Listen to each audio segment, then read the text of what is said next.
Hello વિદ્યાર્થી મિત્રો, કેમ છો? હું દર્શના પરમાર મારી ચેનલમાં તમારું સ્વાગત કરું છું. તમે જોઈ રહ્યા છો રાહદર્શ એજ્યુકેશન, જેમાં આજે આપણે ભણવાના છીએ વિષય વિજ્ઞાન, બરાબર. એમાં વિભાગ બી, બરાબર. એમાં પ્રકરણ નંબર 3 એનું સોલ્યુશન આજે આપણે કરવાના છીએ. એમાં તમારી આવનારી જે પ્રથમ પરીક્ષા છે, બરાબર, એમાં જે પ્રશ્ન પૂછાય છે વિકાસ અસાઇનમેન્ટ સોલ્યુશનમાંથી, બરાબર, એનું સોલ્યુશન ચલો શરૂ કરીએ. પહેલો જે પ્રશ્ન છે એ તમને કંઈક આવો આપ્યો છે, એ જોઈએ. ચલો, પહેલો પ્રશ્ન છે કે એક ધાતુ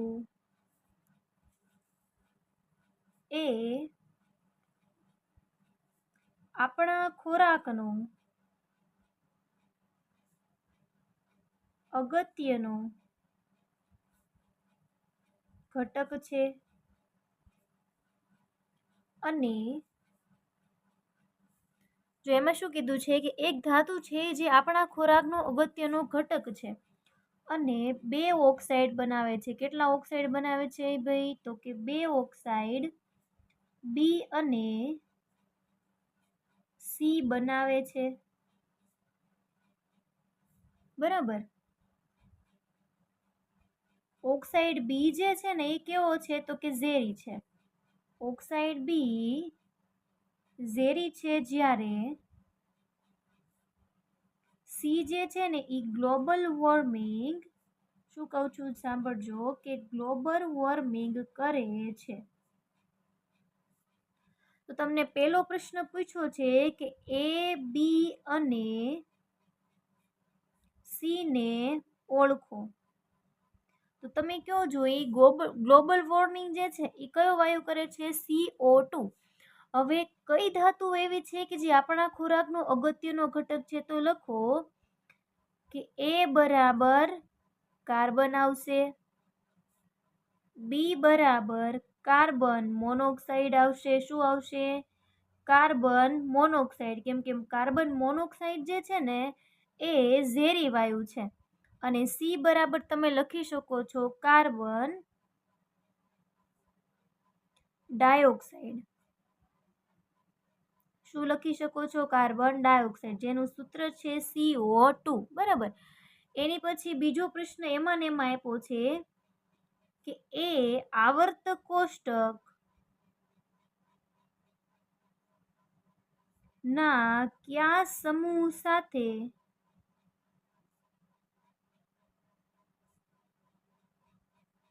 જોડાયેલું છે? તો લખીએ.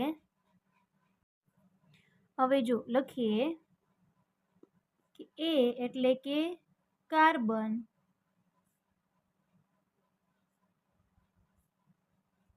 આવર્ત કોષ્ટકના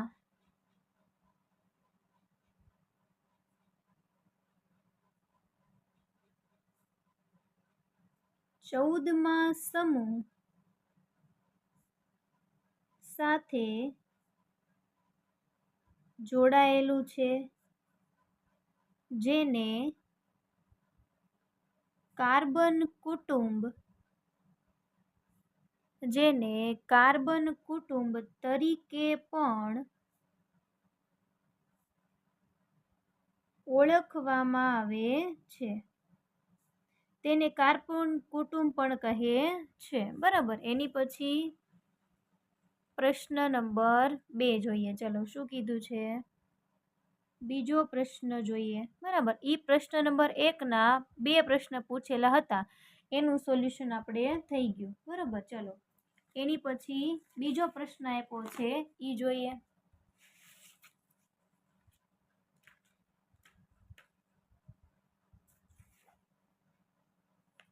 ટીપાવપણું અને તણાવપણાનો અર્થ સમજાવો. પ્રશ્ન લખવો પડશે કે લખી નાખું? ચાલો, કે ટીપાવપણું અને તણાવપણાનો અર્થ સમજાવો. તો લખીએ. ચલો, ટીપાવપણું કોને કહેવાય અને તણાવપણું કોને કહેવામાં આવે છે? બરાબર.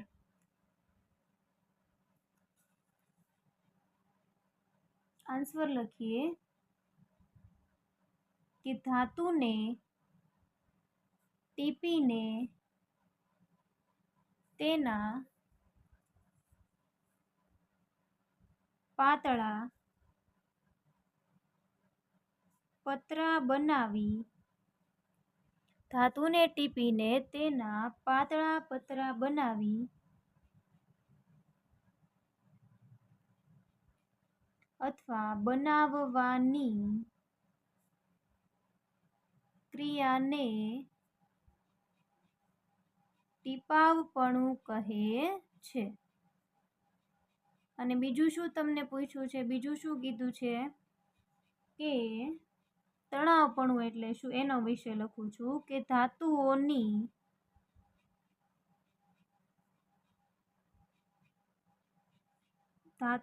અથવા ધાતુઓને પાતળા તારમાં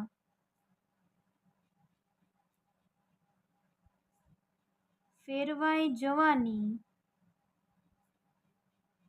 ક્ષમતાને તણાવપણું કહે છે. બરાબર. જો બંનેની મેં અહીં વ્યાખ્યા લખેલી છે જેમ તમે વાંચી લો.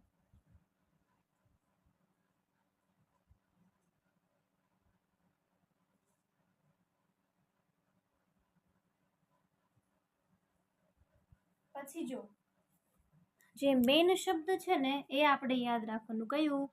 એને ટીપીને પતરા બનાવી શકાય છે અને અહીંયા તાર જે છે ને એને ખેંચવામાં આવે છે કે ધાતુઓની પાતળા તારમાં ફેરવાઈ જવાની જે ક્રિયા છે ને શું કહેવામાં આવે છે?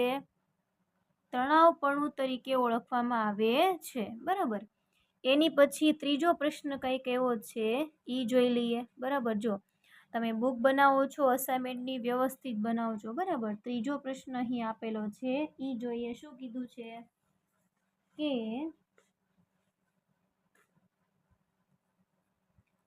એસિડિક ઓક્સાઇડ, લખીએ પહેલા પ્રશ્ન, એસિડિક, કોઈ પેન નથી ફાવતી, ઓક્સાઇડ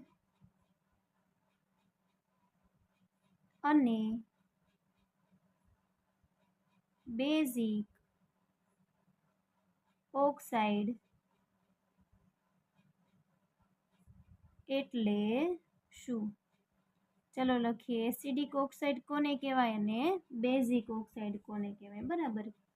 કે જે ઓક્સાઇડ, ધ્યાનથી સમજો. બરાબર. અહીંયા લખું છું કે જે ઓક્સાઇડ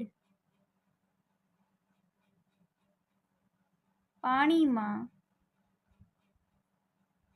ઓગળીને એસિડ બનાવે. શું કીધું છે? કે જે ઓક્સાઇડ પાણીમાં ઓગળીને એસિડ બનાવે છે તેને એસિડિક ઓક્સાઇડ કહે છે. શું કરે છે? પાણીમાં ઓગળે છે અને શું બનાવે છે? એસિડ બનાવે છે. બરાબર. તો મેઇન મુદ્દો થઈ ગયો કે ભાઈ એસિડ બનાવે છે પાણીમાં ઓગળીને. બરાબર. ઉદાહરણ તરીકે CO2 પ્લસ H2O માંથી H2CO3 બને છે. અધાતુ તત્વોના ઓક્સાઇડ એસિડિક હોય છે. અધાતુ તત્વો હોય ને એના ઓક્સાઇડ કેવા હશે? એસિડિક હશે. બરાબર. હવે આપણે બેઝિક ઓક્સાઇડ છે એના વિશે સમજીએ. ચલો. બરાબર. બેઝિક ઓક્સાઇડ કોને કહેવાય? લખીએ બેઝિક ઓક્સાઇડ વિશે. એની કરતા ઉલટું છે કે જે ઓક્સાઇડ શું હશે? એની કરતા ઉલટું હશે કે જે ઓક્સાઇડ પાણીમાં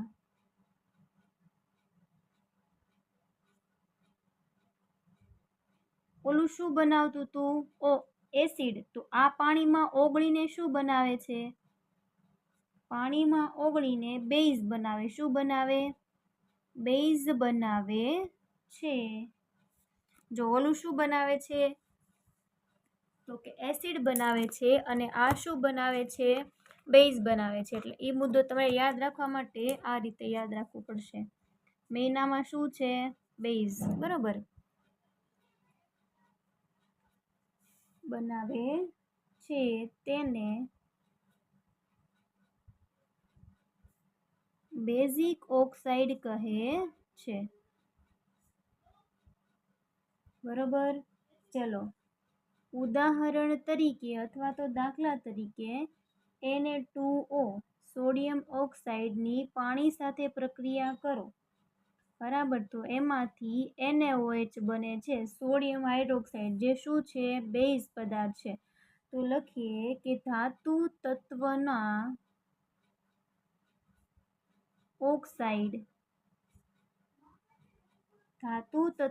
ઓક્સાઇડ બેઝિક છે. કેવા છે? બેઝિક હોય છે. આવો તમારો ત્રીજો પ્રશ્ન આપેલો છે. એની પછી પ્રશ્ન નંબર 4 જોઈએ. તો પ્રશ્ન લખીએ કે એક્વારિઝિયા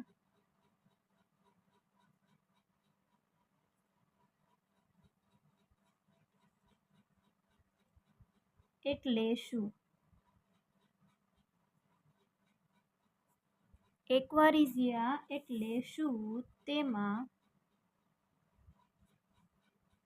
કઈ કઈ ધાતુઓ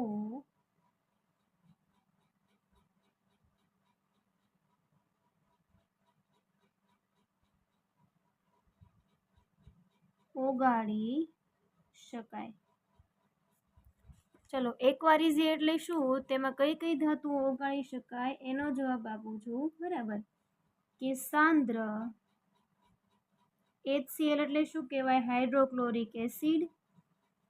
અને સાંદ્ર HNO3 જેનું નામ છે નાઇટ્રિક એસિડનું કદ 3:1 પ્રમાણમાં ધરાવતા તાજા મિશ્રણને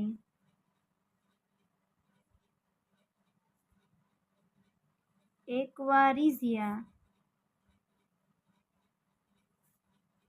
કહે છે. ચલો, કોને કહેવાય? એનો જવાબ તો આપણને મળી ગયો. બરાબર. હવે એમાં શું કીધું છે કે તેમાં કઈ કઈ ધાતુ ઓગાળી શકાય છે? તો લખીએ કે એક્વારિઝિયા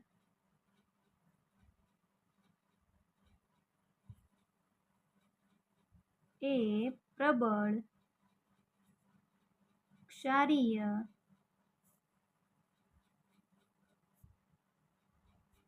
ધુમાયમાન પ્રવાહી છે.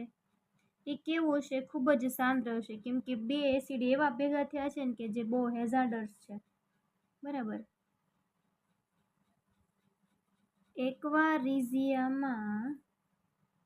એક્વારિઝિયા દ્રાવણમાં સોના, જો કઈ કઈ ધાતુ ઓગળી શકાય ને એ કહું છું. સોના તેમજ પ્લેટિનમ જેવી ઉમદા ધાતુઓ ઓગાળી શકાય છે.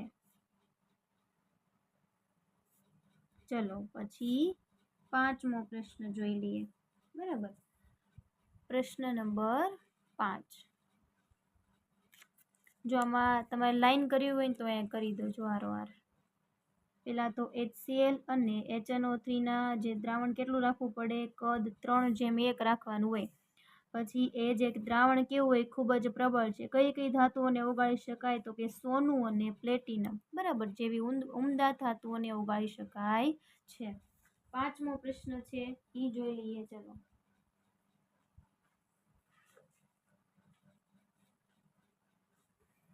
લખું છું અહીંયા કે મંદ એસિડ સાથે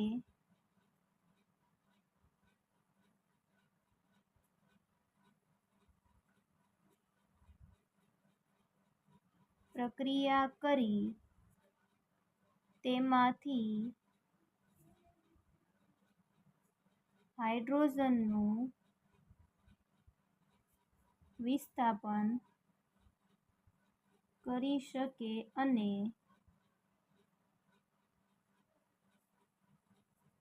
ના કરી શકે તેવી બે ધાતુના નામ જણાવો. બરાબર. ચલો, એક તો મંદ એસિડ સાથે પ્રક્રિયા કરી શકે તેમાંથી હાઇડ્રોજનનું વિસ્થાપન કરી શકે અને ના કરી શકે તેવી બે ધાતુ આપણે કહેવાની છે. તો પહેલી અહીંયા લખું છું ઝિંક, જેને આપણે Zn સંજ્ઞાથી લખીએ છીએ, અને બીજી ધાતુ લખું છું અહીંયા એલ્યુમિનિયમ. બરાબર, એલ્યુમિનિયમ, કે જેને આપણે Al વડે દર્શાવીએ છીએ. બરાબર. એ મંદ એસિડમાંથી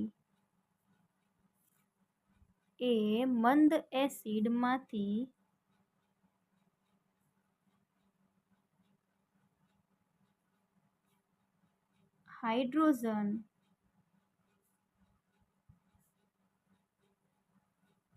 વાયુનું વિસ્થાપન કરે છે. અને કંઈ નથી કરતી એ લખીએ. એમાં પેલું છે કોપર, કે જેને આપણે Cu વડે દર્શાવીએ છીએ, અને બીજી છે પારો, કે જેને આપણે Hg એટલે કે મર્ક્યુરી તરીકે ઓળખીએ છીએ. એ મંદ એસિડમાંથી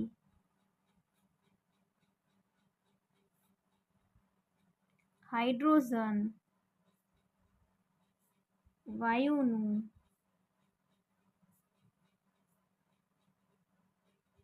વિસ્થાપન કરી શકતી નથી. જો કઈ કઈ ધાતુઓ લખી ત્યાંથી જોજો. આ ઝિંક અને એલ્યુમિનિયમ છે ને, એ જે છે એ મંદ એસિડમાંથી હાઇડ્રોજન વાયુનું વિસ્થાપન કરી શકે છે, પરંતુ કોપર અને મર્ક્યુરી જે છે એનું વિસ્થાપન કરી શકતા નથી. બરાબર, આ ખાસ ધ્યાન રાખજો. જો પ્રશ્ન પૂછાય તો આવડવો જોઈએ ભાઈ. પછી છઠ્ઠો પ્રશ્ન છે,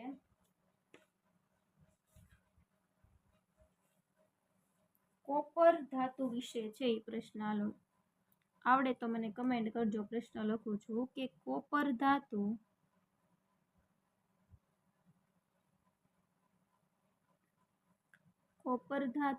મંદ HCl સાથે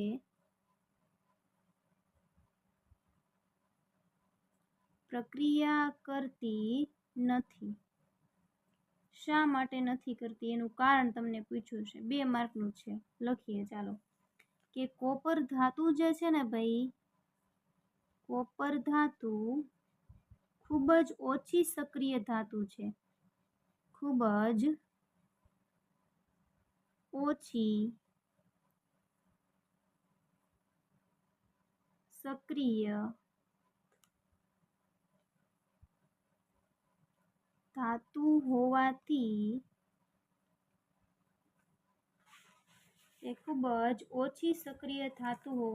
તે મંદ હાઇડ્રોક્લોરિક એસિડ એટલે કે HCl સાથે પ્રક્રિયા કરતી નથી. કેમ કે એ ખૂબ જ કેવી છે, ઓછી સક્રિયતા ધરાવે છે, એટલા માટે. બરાબર. આથી તે H2 એટલે કે હાઇડ્રોજન વાયુના પરપોટા આપતું નથી, અને તાપમાનમાં પણ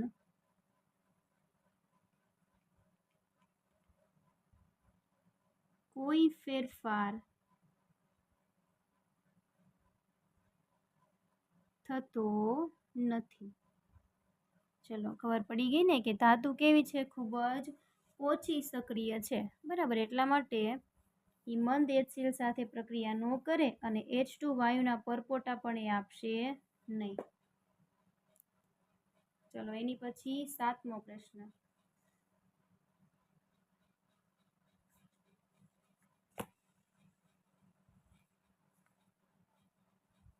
ઓકે, લખીએ અહીંયા પ્રશ્ન નંબર 7. શું કીધું છે એમાં? એલ્યુમિનિયમ ધાતુ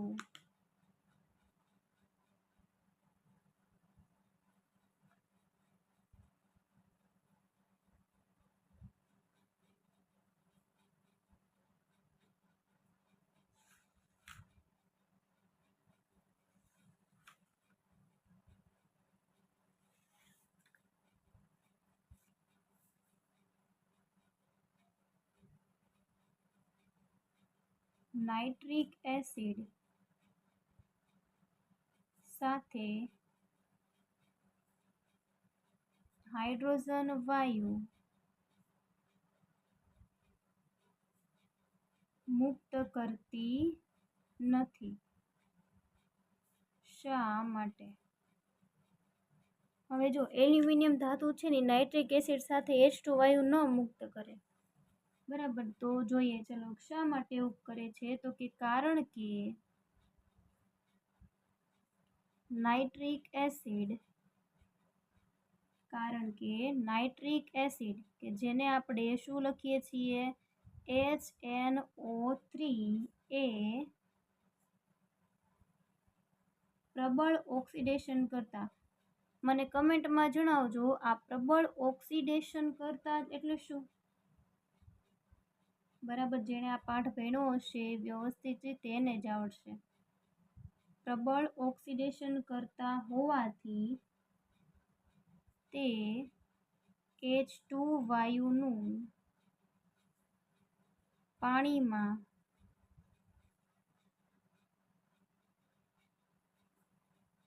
ઓક્સિડેશન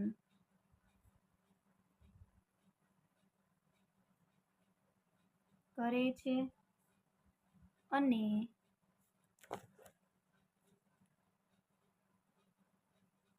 પોતે કોઈ પણ નાઇટ્રોજન ઓક્સાઇડ એટલે શું? નાઇટ્રોજન સાથે ઓક્સાઇડ જોડેલા હોય એ સંયોજનો N2O પછી NO કે NO2 માં રિડક્શન પામે છે. ચલો આ હતું એનું કારણ. એની પછી પ્રશ્ન નંબર 8 જોઈએ. બરાબર, ચલો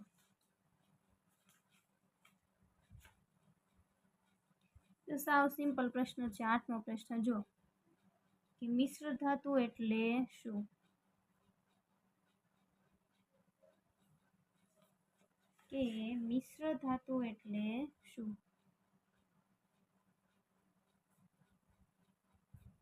ઉદાહરણ આપો. પ્રશ્નાર્થ ચિહ્ન કરીએ. ઉદાહરણ સમજાવો અથવા ઉદાહરણ આપો, તમારે જે લખવું હોય. બરાબર, લખીએ. મિશ્ર ધાતુ કોને કહેવાય? કે બે કે તેથી વધુ ધાતુઓ અથવા ધાતુ અને અધાતુના સમાંગ મિશ્રણને, તમે આ સમાંગ અને વિસમાંગ મિશ્રણ ધોરણ 9માં ભણી ગયા યાદ હોય તો મને કમેન્ટ કરજો કોને સમાંગ કહેવાય અને કોને વિસમાંગ મિશ્રણ કહે છે. મિશ્રણને મિશ્ર ધાતુ કહે છે. જેમ કે બ્રાસ, પછી બ્રોન્ઝ,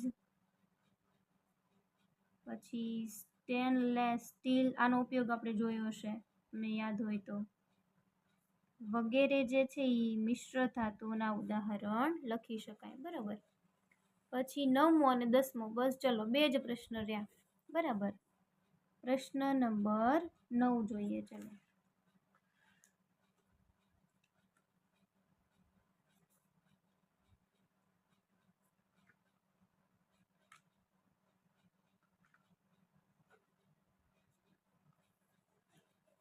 કે પ્લેટિનમ સોનું અને ચાંદી આભૂષણો બનાવવામાં વપરાય છે. જો તમે સોનાના આભૂષણ પહેરતા હશો તો તમને ખબર હશે, બરાબર. આમ તો બધાને ખબર જ હોય છે, પણ આ પ્લેટિનમને કોઈને ખબર હોતી નથી. પ્લેટિનમ સોનું અને ચાંદી આભૂષણો બનાવવા માટે વપરાય છે. કારણ આપો. ચલો, આપણે એનું કારણ આપી દઈએ કે ભાઈ શા માટે વપરાય છે. કારણ કે આ ધાતુ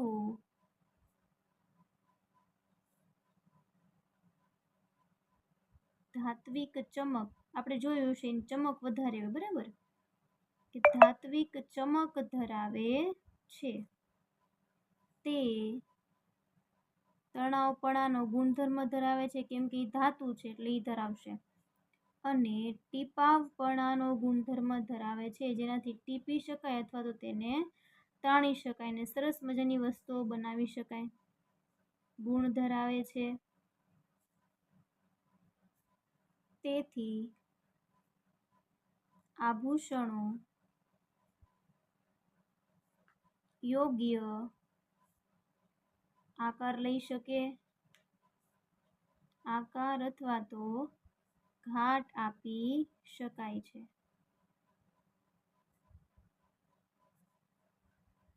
ઉપરાંત આ જે છે ને ધાતુ તે પાણી કે હવા સાથે કોઈ પણ રાસાયણિક પ્રક્રિયા કરતી નથી, બરાબર.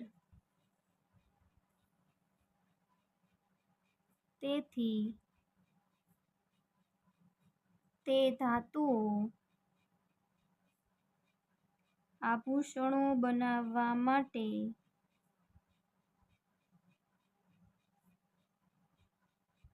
વપરાય છે. ખબર પડી ને કે શા માટે આભૂષણો બનાવવા માટે આ જે ધાતુઓ વપરાય છે. પહેલાં તો એની પાસે ચમક છે, પછી ટીપાવપણાનો અને તણાવપણાનો એક ગુણધર્મ ધરાવે છે, બરાબર, જેને આકાર અને ઘાટ આપી શકાય. તે પાણી અથવા હવા સાથે પ્રક્રિયા કરતી નથી, બરાબર, એટલા માટે તેને આભૂષણો બનાવવા માટે વપરાય છે. આ તો સાવ સહેલો પ્રશ્ન છે ને IMP પણ લાગે છે, જો પૂછાય એવું લાગે છે, એટલે કરી જ વાળજો બીના કોઈ પ્રશ્ન, કોઈ પણ નખરા કર્યા વગર, હો ભાઈ. એની પછી 10મો પ્રશ્ન જોઈ લેવો ને સાથે સાથે. ચલો, કેટલા પ્રશ્નો છે આમાં? 10, 11 છે. ઓકે, ચલો 10મો પ્રશ્ન લખીએ કે સંયોજન X અને એલ્યુમિનિયમનો ઉપયોગ, આ તમારા પાઠમાં આવી ગયું છે, બરાબર, અને સારી રીતે તમે સમજ્યા પણ હશો કે રેલવેના પાટાને જોડવા માટે થાય છે. તો આમાંથી તમને પહેલો પ્રશ્ન એવો પૂછ્યો છે મિત્રો કે સંયોજન X ઓળખો. સંયોજન X ઓળખો. તમે થર્મિટ પ્રક્રિયા ભણી, બસ. તો એમાં એલ્યુમિનિયમ સાથે કોનો ઉપયોગ થતો યાદ કરો તો તમે કહેશો ભાઈ એલ્યુમિનિયમ સાથે Fe નો ઉપયોગ થતો હોય એવું આપણે જોયું હતું, બરાબર. કોનો ઉપયોગ થતો? એલ્યુમિનિયમ સાથે Fe નો ઉપયોગ થતો હતો. તો લખીએ, ચાલો. સંયોજન X શું છે? આયર્ન. સંયોજન X બરાબર આયર્ન છે. કે જેને આપણે FE કહીએ છીએ, બરાબર. બીજો પ્રશ્ન એમાં ને એમાં એવો પૂછ્યો છે કે આ પ્રક્રિયા કયા નામથી ઓળખાય છે?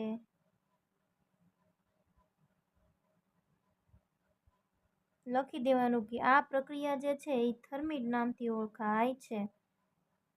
જે તમે આખી પ્રક્રિયા ભણ્યા હશો કે આ પ્રક્રિયા થર્મિટ નામથી ઓળખાય છે, બરોબર. 11મો પ્રશ્ન હજી એક છે. ઓકે, વાંધો નહીં, હાલો જોઈ લઈએ પ્રશ્ન નંબર 11.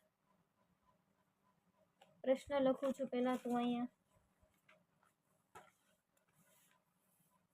3 તત્વો X, Y, Z ની ઇલેક્ટ્રોન રચના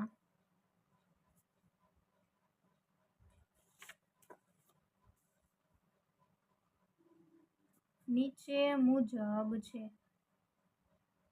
તો પેલા X બરાબર આપ્યું છે 2 અને 8, Y બરાબર આપી છે 2, 8 અને 7, અને Z બરાબર આપ્યું છે 2, 8 અને 3. તો ધાતુ અને અધાતુ ઓળખો. તો એ પેલા આ જે છે ધાતુ અને અધાતુ ઓળખો ને એ પેલા X, Y અને Z ને ઓળખવા પડે. તો X બરાબર કેટલા છે? તો કે 8 ને 2 10. 10 કયું છે? તો કે નિયોન છે. શું છે? નિયોન છે, બરાબર. પછી Y ની વારી. 8 ને 2 10 ને 7 કયા થયા? 17. 17 ક્રમાંક હોય એવું કયું છે? તો કે Cl, કે જેને તમે ક્લોરીન કહો છો. અને પછી 8 ને 2 10, 11, 12 અને 13. તો Z બરાબર શું આવ્યું? Al, એટલે એલ્યુમિનિયમ, કે જે 13મો ક્રમાંક ધરાવે છે. તો લખીએ આપણે એલ્યુમિનિયમ. એમાંથી કઈ ધાતુ છે અને કઈ અધાતુ છે એ આપણે લખવાનું છે. લખીએ ચાલો. એમાંથી તો ધાતુ અને અધાતુ ઓળખો. તો લખીએ કે નિયોન અને ક્લોરીન અધાતુ છે, જ્યારે એલ્યુમિનિયમ એ ધાતુ છે. નિયોન છે ને નિષ્ક્રિય વાયુ છે, બરાબર. ઓકે, ચલો આ પ્રશ્ન અહીં પૂર્ણ થાય છે મિત્રો. આજે આપણે કેટલા પ્રશ્નો ભણ્યા? 1 થી 11, બરાબર. એમાં તમને કોઈ પણ પ્રકારનો ડાઉટ્સ હોય તમે મને કમેન્ટ કરીને જણાવી શકો છો. અને જો તમે મારી આ ચેનલ પર નવા હોય મિત્રો તો વિડીયોને લાઇક, શેર અને સબસ્ક્રાઈબ કરવાનું ભૂલશો નહીં. જરૂરથી જણાવજો કે તમને આ વિડીયો કેવો લાગ્યો છે. અને જો તમે હજી ચેનલ સબસ્ક્રાઈબ ન કરી હોય તો મિત્રો સબસ્ક્રાઈબ કરી લેજો, કેમ કે જે તમારી પરીક્ષા આવી રહી છે એના માટે જે આઈએમપી પ્રશ્ન હશે એ આની પર મૂકવામાં આવશે. અને જે નવો વિડીયો જે મૂકવામાં આવશે મિત્રો એની નોટિફિકેશન તમને મળતી રહેશે. Okay, thank you very much.